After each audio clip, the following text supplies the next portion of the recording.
Assalamualaikum warahmatullahi taala wabarakatuh, murid-murid. Apa khabar? Cikgu harap kamu sihat sentiasa. Okey, pada hari ini kita akan meneruskan sesi PDPR Science. Okey, tajuknya kejap lagi cikgu akan perkenalkan. Okey, untuk pengetahuan kamu dan saya harap cikgu harap awak alert. Okey, minggu lepas kita dah belajar mengenai dua kemahiran proses sains, iaitu memerhati dan juga meramal. Pada pagi ini kita akan masuk pada tajuk yang ketiga. Saya harap sangat awak dapat berikan perhatian sepenuhnya kerana selepas sesi video ini cikgu akan berikan tugasan secara online pada Google Classroom dan juga secara offline pada buku latihan aktiviti yang perlu awak buat. Kita teruskan.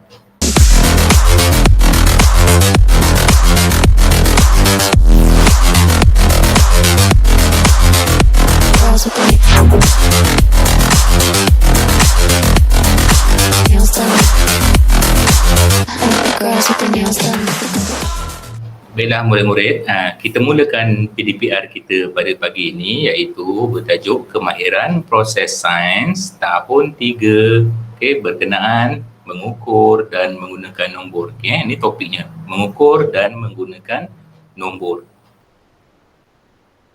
Kemahiran proses sains selepas ni cikgu akan sebut sebagai KPS. Perlu diketahui untuk tahun 3 ada 6 KPS yang awak akan belajar. Yang pertama, KPS apa? Iaitu memerhati. Yang kedua, mengelas. Yang ketiga, mengukur dan menggunakan nombor. Yang keempat, membuat inference. Yang kelima, meramal. Dan yang terakhir ialah berkomunikasi. Jika lihat di sini, cikgu merahkan perkataan memerhati dan juga mengelas. Dua KPS ni kita dah belajar pada sesi PDPR yang lepas. Manakala KPS yang cikgu hitamkan ni ialah tajuk kita pada pagi ini, iaitu mengukur dan menggunakan nombor. Manakala 3 lagi KPS yang berwarna putih ni, membuat inference, meramal dan juga berkomunikasi, kita akan belajar pada sesi PDPR akan datang. Baiklah, kita teruskan. Mengukur dan menggunakan nombor. Apakah maksudnya? Apa yang kamu faham dengan perkataan ini? Dengan ayat ini, mengukur dan menggunakan nombor.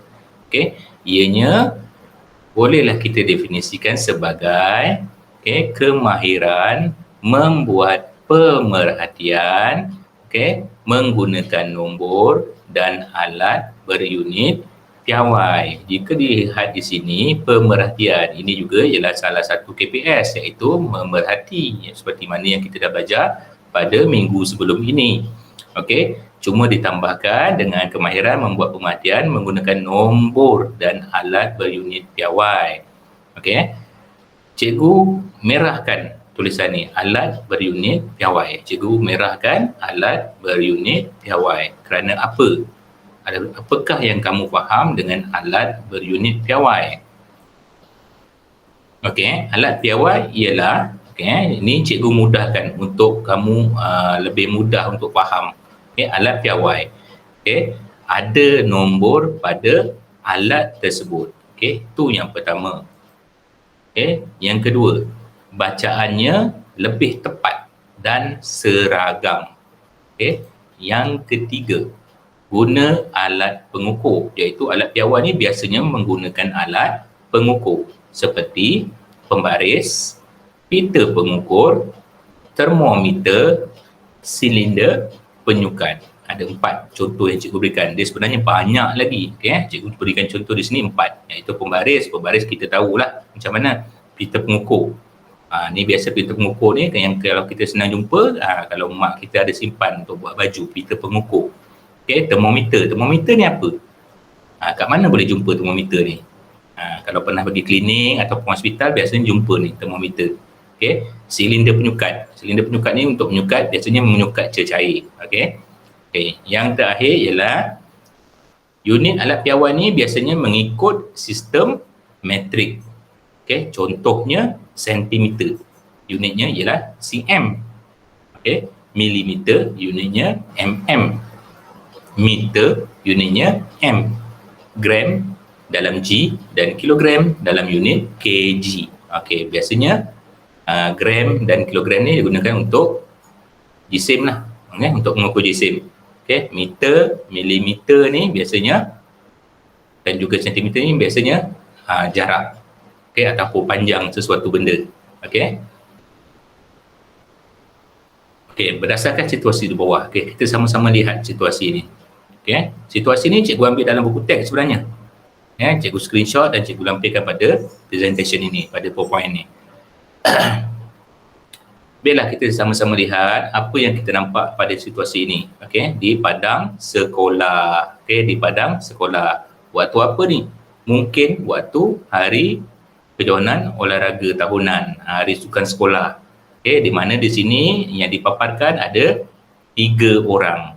Okey, murid perempuan, murid lelaki dan juga ini mungkin ialah cikgu. Okey, kita tengok nama dia. Yang perempuan ni siapa? Murid perempuan ni siapa? Mira Firza namanya. Yang murid lelaki pula namanya Zizan. Yang cikgu ni pula ialah cikgu Zailani. Okey.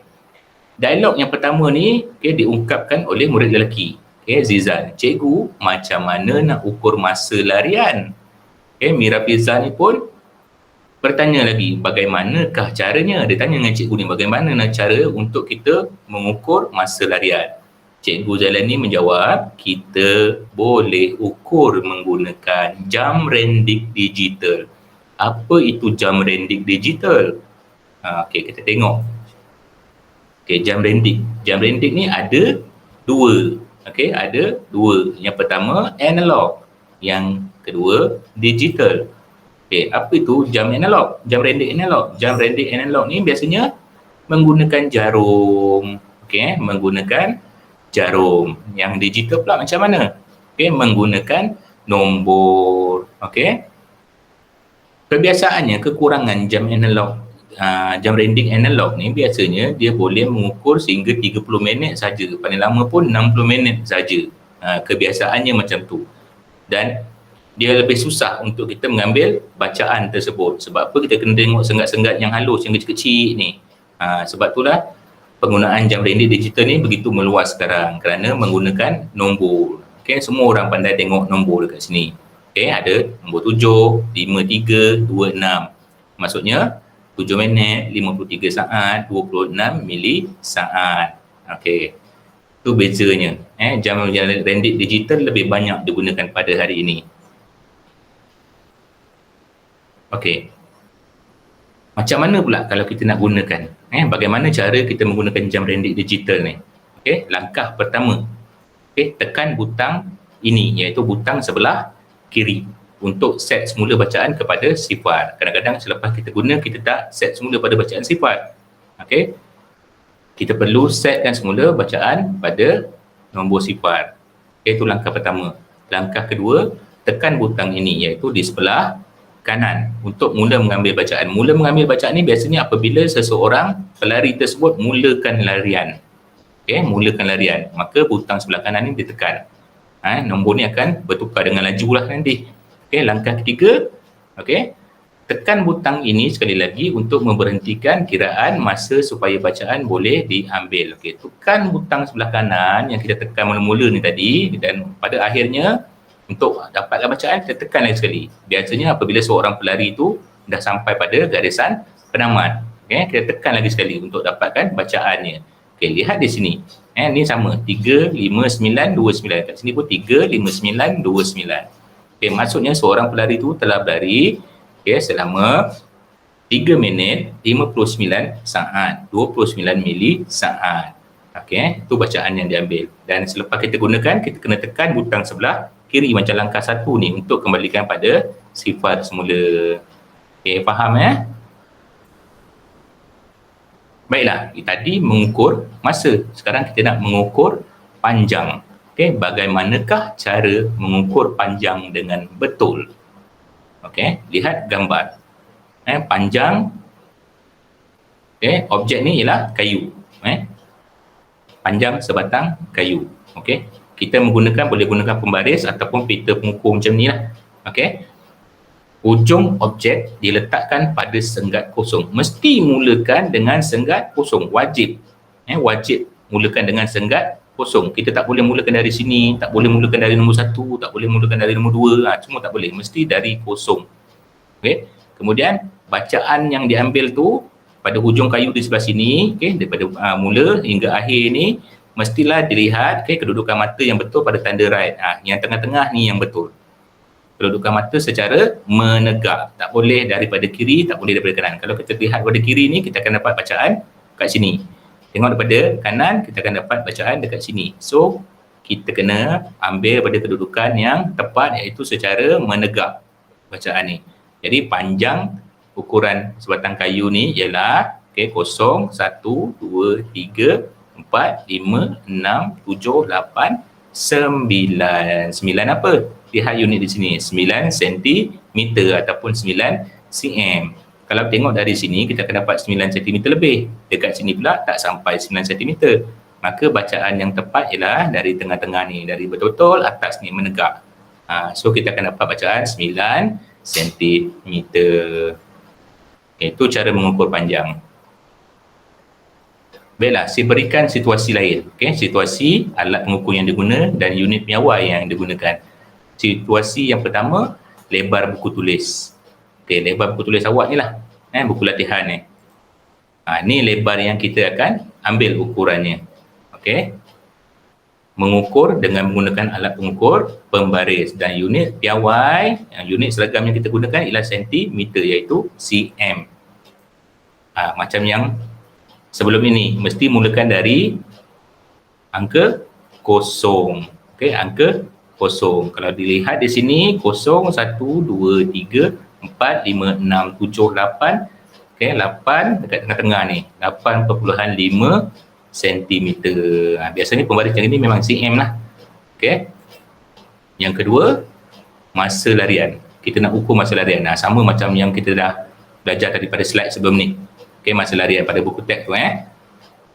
Masa larian. Tengok kat sini, pelari Malaysia ni menang. Gembira dia, angkat tangan.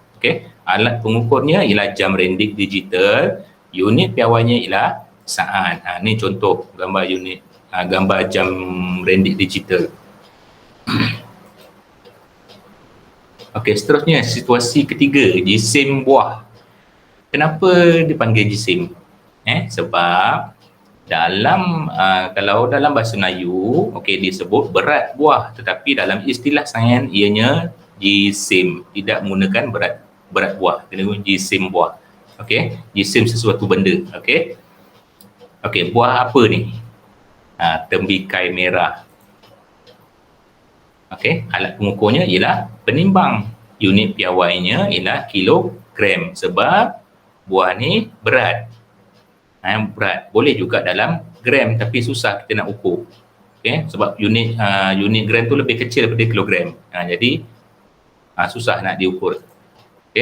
Alat penimbang ni ada berapa jenis? Ada 2 jenis. Yang pertama jenis analog, jarum juga berpusing macam ni. Yang kedua ni jenis digital yang ada nombor. Zaman sekarang ni banyak dah peniaga yang gunakan alat penimbang digital, sebab nombor ni ialah infinity, maksudnya memang berterusan, tak ada had.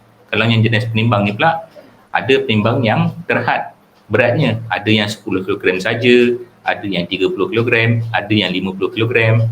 Kalau yang penimbang digital ni, sama ada ringan ke, berat ke, kuantitinya sikit ke, kuantitinya banyak ke, sesuatu benda tu dia terus boleh letak ni, terus dapat ukuran dekat sini. Situasi yang keempat, isi padu air. Isi padu air. Air pun boleh diukur juga. Macam mana kita nak ukur isi padu air ni? Tak kisahlah air dalam jug ke, dalam cawan ke, dalam cerik ke, semuanya kita boleh ambil ukuran isi padu air tersebut. Dengan menggunakan apa? Ni silinder penyukat. Unit piawainya mililiter, ml. Kalau kuantitinya airnya yang banyak, biasanya liter. Tengok macam mana nak gunakan silinder penyukat ni. Sama juga dalam silinder penyukat ni ada juga senggat-senggat nombornya, ukurannya 10, 20, 30, 40, 50 hinggalah 90 hinggalah 100. Dan unitnya ada kat atas ni, ml.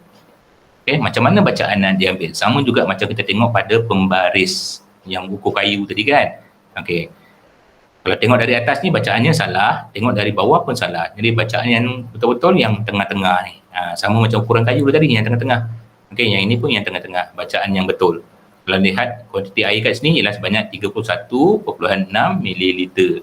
Kalau kita tengok dari atas, dari bawah ni kita dapat bacaan yang tidak tepat. So bacaan yang tepat hanya dari tengah. Maksudnya mata kita ni bertentangan, setentang dengan bacaan paras air. Okey.